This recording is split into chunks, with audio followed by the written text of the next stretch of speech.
Hello everyone, welcome back to my channel.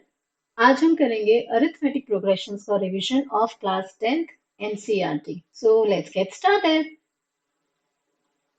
सबसे पहले चलिए हम एक इंट्रो देख लेते हैं कि जो हम पढ़ने जा रहे हैं, जो चीज रिवाइज करने जा रहे हैं वो एक्चुअली है क्या। ठीक है, तो इंट्रोडक्शन पार्ट में आप ये कुछ पिक्चर्स देख रहे होंगे। ये पिक्चर्स में फॉर एग्जांपल यहाँ पे लोटस है, और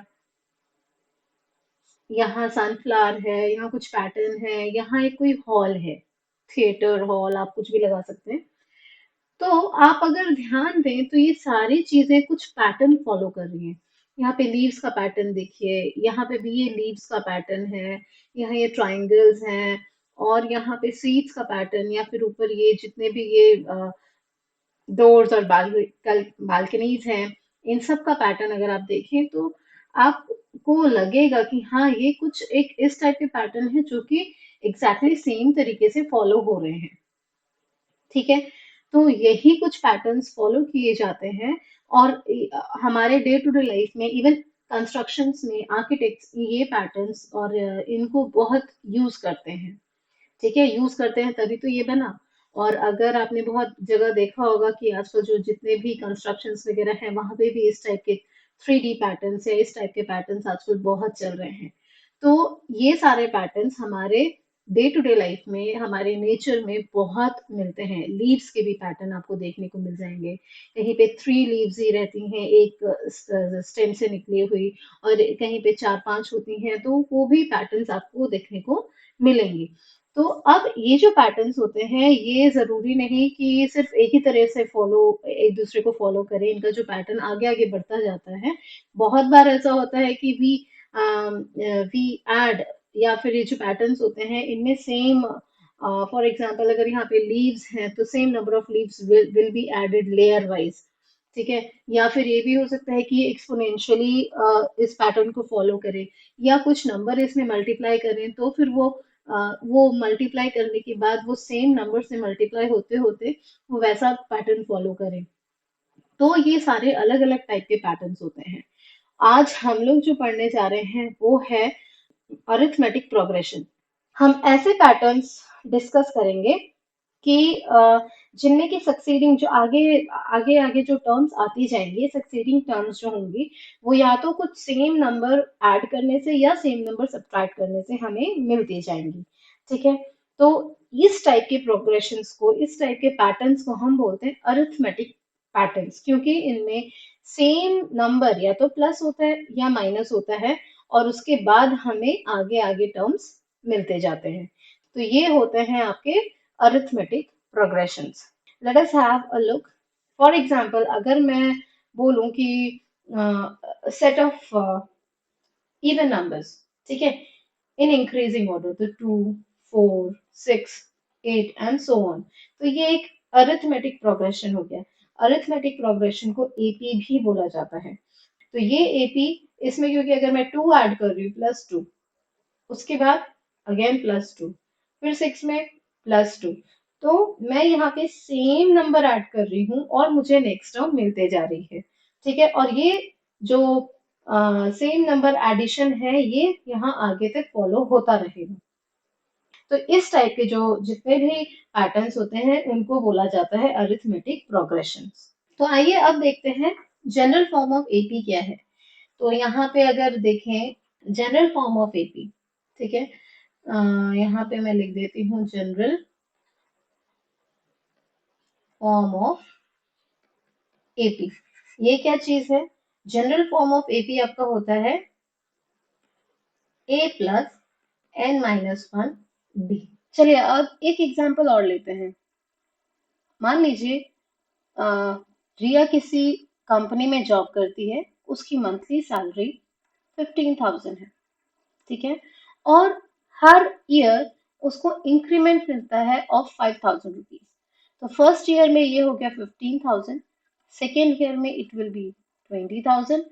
ठीक है, थर्ड ईयर में इट विल बी 5,000 का मिल रहा है तो 25,000। उसके बाद नेक्स्ट ईयर में 30,000 एंड सो ऑन। इस टाइप का उसका इंक्रीमेंट चलेगा। ठीक है, तो इसमें ये जो हर एक नंबर है, ईच एंड एवरी नंबर इसको हम बोलते हैं, ये जितने भी अलग अलग ये जो नंबर्स हैं इनको हम बोलते हैं टर्म्स। ठीक है, ये टर्म्स है, this is your first term, second term, third term and so on. ठीक है, ये आपके टर्म्स होते हैं। अब ये जो टर्म्स हैं, ये टर्म्स अगर सेम पैटर्न फॉलो कर रहे हैं, यानी कि +5000, अगेन +5000, तो ये बनाते हैं अरिथमेटिक प्रोग्रेशन।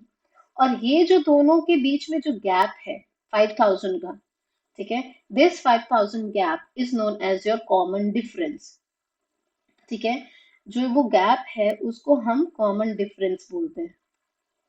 ठीक है, और कॉमन डिफरेंस को स्मॉल डी से डिनोट किया जाता है। ओके, और वैसे ही जो फर्स्ट टर्म होती है, ये जो फर्स्ट टर्म होती है, इसको डिनोट करते हैं ए से, स्मॉल ए। ठीक है, तो अगर हम देखें पैटर्न को, अगर हम जनरलाइज करके देखें तो ये पैटर्न क्या हो जाएगा, फर्स्ट टर्म है ए, ठीक है, सेकेंड टर्म में हम क्या कर रहे हैं, इस ए में मैं अगर 5000 ऐड कर दूं तो मुझे सेकेंड टर्म मिल रही है, तो सेकेंड टर्म में मुझे मिल जाएगा ए प्लस डी। ठीक है, ये हो गया।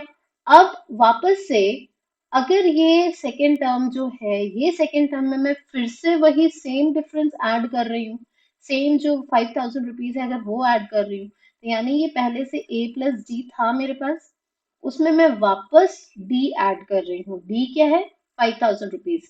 तो ये जो ए प्लस डी है ये तो मेरे पास ऑलरेडी था 20,000, ये 20,000 मुझे ऑलरेडी मिला हुआ था। ठीक है, तो ये 20,000 में अगर हम और 5,000 ऐड करेंगे तब ना जाके मुझे 25,000 मिलेगा। ठीक है, so this 20,000 is your second term. ठीक है, तो प्रीवियस टर्म में हम एक एक और ऐड करते जा रहे हैं। ठीक, ओके, और इसके बाद यहाँ पे देखिए, अब यहाँ पे दो डी हो चुके हैं। Now this complete is your third term. ठीक है, ये फर्स्ट टर्म है, ये सेकेंड है, और ये आपकी थर्ड है। फोर्थ क्या हो जाएगी, ए प्लस डी, ये तो आपकी थर्ड टर्म है ही, इसमें एक और डी ऐड कर दीजिए, एंड सो ऑन, ये ऐसे चलता रहेगा। ठीक है, तो अब अगर इसको हम देखें तो फर्स्ट टर्म तो ए ही है, सेकेंड टर्म ए प्लस डी है, थर्ड टर्म में दो डी है तो ए प्लस 2d, फोर्थ टर्म में ए प्लस 3d। ठीक है, तो ये आपकी जनरल फॉर्म ऑफ एपी हो गया। Okay, I hope that is clear. अब फाइनाइट एपी और इनफाइनाइट एपी तो आपको पता ही होगा कि अगर मान लो कुछ फाइनाइट चल रहा है, जैसे फॉर एग्जांपल 2 4 6 8, और मैं जाके खत्म हो जाती हूँ, let's say this is totally finished at 20, तो यहाँ पे ये हो गया आपका फाइनाइट। और अगर फाइनाइट एपी, और अगर यही चीज 2 4 6 8 and so on, it is not getting finished, तो ये यहाँ पे हो जाएगा इनफाइनाइटी, चलता जा रहा है। ठीक है, ये हो जाएगा आपका infinite AP. Okay, so finite infinite हो गया, जनरल फॉर्म हो गया। अब जो नेक्स्ट जो चीज आती है कि अगर मान लीजिए जो मैं एपी है, एपी के सारे टर्म्स को अब हम ए प्लस 2d वैसे तो नहीं कर सकते, तो अगर हम सारे टर्म्स को A1 A2 A3 A4 and till AN finite ले रहे हैं, ठीक है, ये हमारे एपी के टर्म्स हैं। ठीक है, तो इसमें जो कॉमन डिफरेंस अब आएगा डी, वो कैसे फाइंड आउट होगा, दोनों का गैप, गैप क्या है, A2 माइनस A1। ठीक है, यानी कि लास्ट टर्म माइनस मतलब next next term minus previous term. ठीक है, वैसे ही अगर नेक्स्ट टर्म में देखा जाए तो उसमें हो जाएगा A3 माइनस A2। ठीक है, एक माइनस। ठीक है, तो ये है आपका A4 है, ये AN है। अगर हम ऐसे ही करके A4 minus A3 and so on, ऐसे ही करके अगर मुझे कोई एक जनरल फॉर्म इसका चाहिए, एक फॉर्मूला बाई चांस अगर बोले एक जनरल फॉर्म चाहिए डी के लिए भी, तो मुझे क्या करना पड़ेगा, एक टर्म आगे की लेनी पड़ेगी A k+1, और उसको पीछे वाली टर्म से माइनस करना पड़ेगा। ठीक है, तो ये जो टर्म्स हैं, ये हमारे, हम इस एपी में से बीच में से कोई भी टर्म्स उठा के हम ये कर रहे हैं। ठीक है, ये जनरलाइज करने के लिए सिर्फ यूज किया गया है कि एक आगे वाली टर्म यानी A4, ये ए के, फॉर एग्जाम्पल अगर आप ए के को A3 माने, के को 3 मानते हैं, तो 3+1 हो गया यानी K+1 हो गया, यानी एक आगे वाली टर्म माइनस पीछे वाली टर्म। सो ये हो गया आपका कॉमन डिफरेंस। ठीक है, अगर ये कॉमन डिफरेंस सब में सेम आ रहा है, मान लीजिए आपको अब एक क्वेश्चन आ रहा है कि आपको ना कुछ नंबर्स दिए हुए हैं, ओके, कुछ भी नंबर्स दिए हैं, 100, 80, 70, then your 50 and so on. आपको ये बताना है कि ये एपी है या नहीं, तो आप क्या करेंगे, आप फटाफट से डी फाइंड आउट करेंगे। ठीक है, तो ये जो डी है ये नेगेटिव पॉजिटिव कुछ भी हो सकता है, तो उसमें कोई घबराने, इवन फ्रैक्शन भी हो सकता है, तो घबराने वाली बात नहीं है। ठीक है, तो हम क्या करेंगे, इसमें हो जाएगा आपका ए k+1 minus a k, where k+1 and k are the terms. ठीक है, ये जो है वेयर ए k+1 एंड ए के are k+1th and kth terms respectively। ठीक है, तो हम क्या कर रहे हैं, डी सबसे पहले हम क्या करेंगे, 80 माइनस 100 करेंगे, so दिस इज -20। ओके, दूसरे बार डी अगर फाइंड आउट करेंगे तो उसमें क्या हो जाएगा, 70 माइनस 80 करेंगे तो यहाँ पे आ गया -10। ठीक है, तो यहाँ पे अगर इसको हम D1 से डिनोट करते हैं, इसको D2 से डिनोट करते हैं, तो उसमें क्या हो जाएगा, D1 is not equal to D2, so this is not an AP. अगर ये सेम आता जाता है तो ये एपी होगा। ओके जी, now next move on to the next one. Next है आपका nth टर्म। ठीक है, ये जो n है, this n is your small n, ये स्मॉल n है, nth टर्म। ठीक है, तो ये जो nth टर्म है ये हम कैसे फाइंड आउट करेंगे, अभी मैंने आपको जो बताया था, जो टर्म्स बताई थी वो a+d, a+2d, जनरल फॉर्म जो थी वो ये थी। ठीक है, एंड सो ऑन। अब ये तो हो गई आपकी फर्स्ट टर्म, सेकेंड टर्म, ठीक है, थर्ड टर्म, और ये ऐसे ही चलते चलते मुझे बीच की कोई भी टर्म फाइंड आउट करनी है या लास्ट कोई टर्म फाइंड आउट करनी है जिसको nth टर्म है कोई। ठीक है, nth में कुछ भी आ सकता है, 10th टर्म आ सकती है, 15th टर्म आ सकती है, 20th टर्म आ सकती है, कोई भी टर्म। ठीक है, तो उसको बोलते हैं nth। अब उसके लिए क्या करना पड़ेगा, यहाँ पे देखिए, यहाँ पे अगर मैं लिखूं तो इसको मैं लिख सकती हूँ a+0d, इसको लिखा जा सकता है a+1d, इसको लिखा है वही सेम, इसको भी लिखा है वही सेम। ठीक है, तो यानी कि फर्स्ट टर्म में डी के साथ कुछ नहीं है। Okay,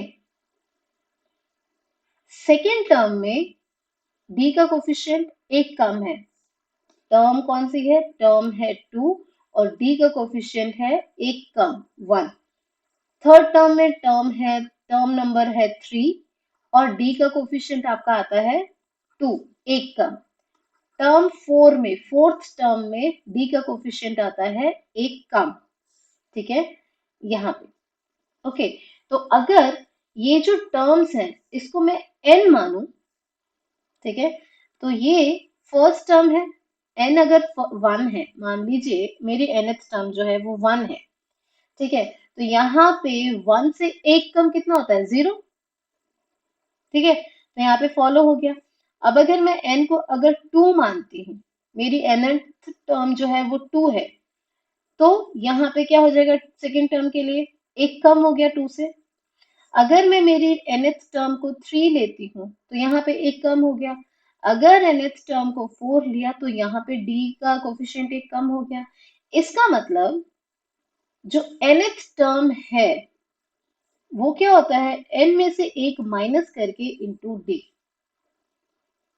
so this is your nth term, और इसको हम डिनोट करते हैं a n से। ठीक है, जैसे हमने A1 A2 A3 किया था डॉट डॉट डॉट AN, और अगर आगे भी है तो ये इनफाइनाइट ये चलता रहेगा, और अदरवाइज यहाँ पे भी स्टॉप कर सकते हैं if the number of terms are n। तो ये जो भी टर्म है, अब अगर मान लीजिए मुझे फोर्थ टर्म चाहिए, तो मैं क्या करूंगी, मैं simply n is equal to 4 put करूंगी। मुझे फोर्थ टर्म का चाहिए, ठीक है, फोर्थ टर्म क्या होगी मुझे वो देखना है। तो मैं simply n is equal to 4 put करूंगी यहाँ पे, ठीक है, यहाँ पे और यहाँ पे, ठीक है, ये n में और इस फॉर्मूला में। तो क्या हो जाएगा, ये n में अगर मैं n इक्वल टू 4 कर रही हूँ क्योंकि मुझे फोर्थ टर्म चाहिए, तो this will be a plus 4 minus 1 d, यानी कि a प्लस 3d आ गया, है ना, ये भी a प्लस 3d और ये भी a plus 3d। So this is your nth term, ठीक है, where a is your first term. यहाँ पे जो a होता है ना, इसको हम फर्स्ट टर्म लेते हैं। यहाँ पे अगर आप चाहें तो A1 भी ले सकते हैं, बट जनरल फॉर्मूला में a लिया जाता है फर्स्ट टर्म को, और उसके बाद a plus d, a plus 2d, a plus 3d। अगर आप स्पेसिफिकली ऐसा लिखें तो उसमें आप let the terms be A1 A2 A3 AN so on, तो उसमें आप A1 करके लिख सकते हैं, बट जनरली यही है general formula, A1 A plus d, A plus 2d वैसे है, और nth टर्म भी फिर a के टर्म्स में ही आएगी। ओके, सो ये होता है आपका फर्स्ट टर्म, और ये b होता है आपका कॉमन डिफरेंस। अब चलिए इसमें से कोई एक एग्जांपल लेके देखते हैं। चलिए क्वेश्चन नंबर 4 कर लेते हैं, 4 करते हैं ऑफ एक्सरसाइज 5.2। ठीक है, तो इसमें आपको गिवन एपी है आपके लिए, क्वेश्चन में गिवन एपी दी हुई है आपको 3 8 13 18 एंड सो ऑन। ठीक है, अब इसमें ये बोला हुआ है कि एक एक नंबर दिया है, ठीक है, नंबर दिया है 78, और ये बोला है ये 78 नंबर इस एपी में कौन से नंबर पे आएगा, यानी कि ये जो 78 है ये इनमें से एक टर्म दी हुई है। तो ये जो टर्म हो जाएगी ये हो जाएगी आपकी ए एन, ठीक है, तो यानी ए एन दिया है, लेकिन वो एन कौन से नंबर पे आएगी। फॉर एग्जाम्पल ये A2 है, फॉर एग्जाम्पल यहाँ पे अगर देखें तो A2 है 8, कौन से नंबर पे आ रहा है, 2 नंबर पे। A4 है 18, कौन से नंबर पे आ रहा है, फोर्थ नंबर पे। तो वैसे ही AN है 78, कौन से नंबर पे आ रहा है, nth नंबर पे। ठीक है, तो वो n हमें फाइंड आउट करना है कि कौन से नंबर पे आके यहाँ पे 78 आएगा, टर्म नंबर कौन सा होगा, वो कौन से नंबर पे आएगा। तो हम यहाँ पे वही सेम फॉर्मूला यूज करेंगे nth टर्म वाला। तो यहाँ पे nth term of N AP, an is equal to a plus n minus 1 into d। ठीक है, तो यहाँ पे here we have a is equal to 3, n हमें पता नहीं है, d is equal to 8 minus 3 that is 5, कोई एक भी निकालने से चलेगा because it is already given as AP, दिया हुआ है। ठीक है, और जो ए एन है वो आपके पास 78 गिवन है। तो यहाँ पे हम वैल्यूज पुट कर देते हैं। 78 is equal to 3 plus n minus 1 into D.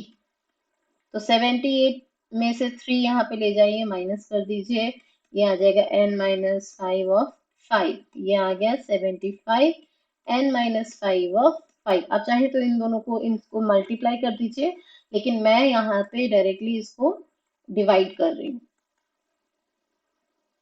n minus 1। ठीक है, अब यहाँ पे क्या आ जाएगा, ये आ गया 15 is equal to n minus 1, ये 1 इधर आ जाएगा, तो 15 plus 1 is equal to n। Okay, 16। तो 16 नंबर वाले टर्म पे जब ये पहुंचेगा तो आपको मिलेगा 78। अब अगर आपको मान लीजिए चेक करना है कि मेरा ये आंसर भाई सही आया भी है या नहीं, तो आप क्या कर सकते हैं, वापस इस फॉर्मूला में ए एन नहीं डालना है, ये राइट हैंड साइड में वैल्यू पुट कर दीजिए। तो ये अगर आपको चेक करना है तो आप चेक ऐसे कर सकते हैं कि a plus n minus 1 into d, तो a कितना है 3 plus 16 minus 1 into d. Okay, तो 3 plus 16 minus 1 is 15. 15 5s are 75. तो 3 plus 75 that is 78. ये आंसर और जो गिवन आंसर है वो मैच करता है, so that means your answer is right. चलिए अब नेक्स्ट चलते हैं। Sum of first n terms of N AP. AP हमने देख लिया। अब अगर मुझे किसी भी एपी का, फॉर एग्जांपल जो नेचुरल नंबर्स होते हैं, नॉर्मल काउंटिंग है वो भी एपी है।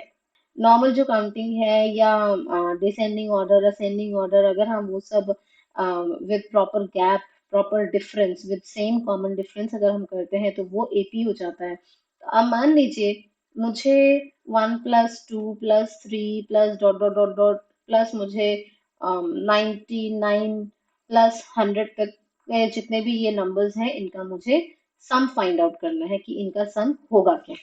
तो अब भाई मैं इतना सारा तो सम करने बैठूंगी तो बस हो गया, टाइम तो कहाँ जाएगा पता नहीं चलेगा। तो इसीलिए अगर इसके साथ साथ मुझे कुछ फॉर्मूला पता हो तो that will be easy for me to calculate, है ना। इजी भी होगा, क्विक भी होगा, ठीक है, टाइम सेव होगा। तो उसके लिए हम जो फॉर्मूला यूज करते हैं वो फॉर्मूला है S is equal to n/2 2a plus n-1 of d। ठीक है, तो आपको यहाँ पे सब कुछ पता है। n क्या है? Number of terms, first term, d है common difference and this s is sum. ठीक है, अब यहाँ पे एक चीज और है कि n/2 इसको हम a प्लस l भी लिखते हैं। वो a प्लस l क्यों लिखते हैं, या फिर l से पहले let me tell you another one. इसको, इस l को इरेज कर देते हैं। ठीक है, यहाँ पे a प्लस ए एन भी लिखा जाता है। ठीक है, और अगर वो ए एन जो है अगर वो लास्ट टर्म है तो उसको एल से डिनोट किया जाता है। ठीक है, अब ये कैसे आया जी? ये आया यहाँ पे देखो, जो n/2 2a है, 2a को मैं a प्लस a करके लिख सकती हूँ, प्लस n-1 इंटू डी। अब ये जो a plus n-1 of d ये जो है ये nth टर्म है। तो बहुत बार ऐसा हो सकता है कि मुझे nth टर्म दिया हो, ठीक है, उसके बाद मुझे सम फाइंड आउट करना है। ठीक है, और बहुत बार हो सकता है कि ये जो nth टर्म है ये ही लास्ट टर्म हो। ठीक है, जरूरी नहीं है, जैसे यहाँ पे लास्ट टर्म 100 है, हो भी सकता था कि इसके आगे भी चलता जाए, तो और मैं इसको nth टर्म मानूं, या मुझे बोला जाए कि ये nth टर्म है और आगे भी ये जो सीक्वेंस है ये चल रहा है। ठीक है, तो इसीलिए अगर यहाँ पे स्टॉप हो गया तो ये जो nth टर्म, ये जो nth टर्म होती है ना, ए एन जो था हमारा, उसको हम लास्ट टर्म से भी डिनोट करते हैं। तो यहाँ पे हमारा आया ये ए, ठीक है, और ये ए एन, बिकॉज इसको हम ए एन से डिनोट करते हैं। और अगर if this is the last term तो ये आपका हो जाएगा ए प्लस एल। सिर्फ इतना सा फॉर्मूला है, इसके एप्लीकेशंस तो है नहीं, so you don't have to go for the statement sums. आपको सिर्फ और सिर्फ इसके नॉर्मल क्वेश्चंस ही सॉल्व करने हैं। तो इसमें से चलिए एक एग्जांपल देख लेते हैं। तो सबसे पहले अगर जो हमने अभी क्वेश्चन जो हमने लिया था 1 + 2 + 3, हमें जानना है 100 तक का सम कितना होगा। ठीक है, तो यहाँ पे अगर वही सेम ले रही हूँ, ए हो गया आपका 1, ठीक है, डी हो गया 2 - 1 दैट इज 1। ठीक है, यहाँ पे ये जो टर्म है लास्ट जो है वो है 100। ठीक है, तो आप अगर चाहें तो इसको ए एन लिखें या फिर एल लिखें, सब ठीक है। ठीक है, लेकिन यहाँ पे वही चीज है कि यहाँ पे लास्ट टर्म मेंशन करना पड़ेगा, a n is equal to this and last term ये। ठीक है, अब हम S n is equal to n/2 a plus l यही लिखेंगे सीधे से, पूरा फॉर्मूला लिखने की जरूरत नहीं है। ठीक है, और हाँ, एन एन कितना है, नंबर ऑफ टर्म्स कितनी है, 1 से लेके 100 तक, सो 100। तो यहाँ पे हो जाएगा आपका 100/2, ए हो गया 1 और ये हो गया 100, तो ये आ गया 100/2 और ये आ गया 101। तो ये नेचुरल नंबर्स है, नेचुरल नंबर्स का मैंने आपको फॉर्मूला एक्चुअली बताया नहीं, जनरल फॉर्मूला है n। अगर यहाँ से हम देखें n+1 divided by 2, sum of first n positive numbers है, sum of first n positive numbers. ठीक है, तो अब अगर इस टाइप के क्वेश्चंस आते हैं नेचुरल नंबर्स वाले कंटिन्यूस, मतलब ऐसा नहीं हो कि भाई उसमें इवन नंबर्स हैं या ऑड नंबर्स हैं, वैसा नहीं, कंटिन्यूस। ठीक है, सो अगर ये फर्स्ट पॉजिटिव नेचुरल नंबर अगर आते हैं तो उसमें आप ये नहीं लगा के ये लगाएंगे, ये फॉर्मूला लगाएंगे तो भी चलेगा। ठीक है, यहाँ पे कैलकुलेट कीजिए, you will get your answer. So यहाँ पे मैंने आपको सिंपल सिंपल से क्वेश्चंस के थ्रू समझाने की कोशिश की है। I hope you will be able to apply all the formulas, all the concepts in all the questions which are there in your syllabus। और आपको जो भी मैंने पढ़ाया है वो आपको सब कुछ अच्छे से सब कुछ समझ में आया होगा। If you like my content, if you like my video, please do give it a thumbs up, like, share and subscribe. Thank you.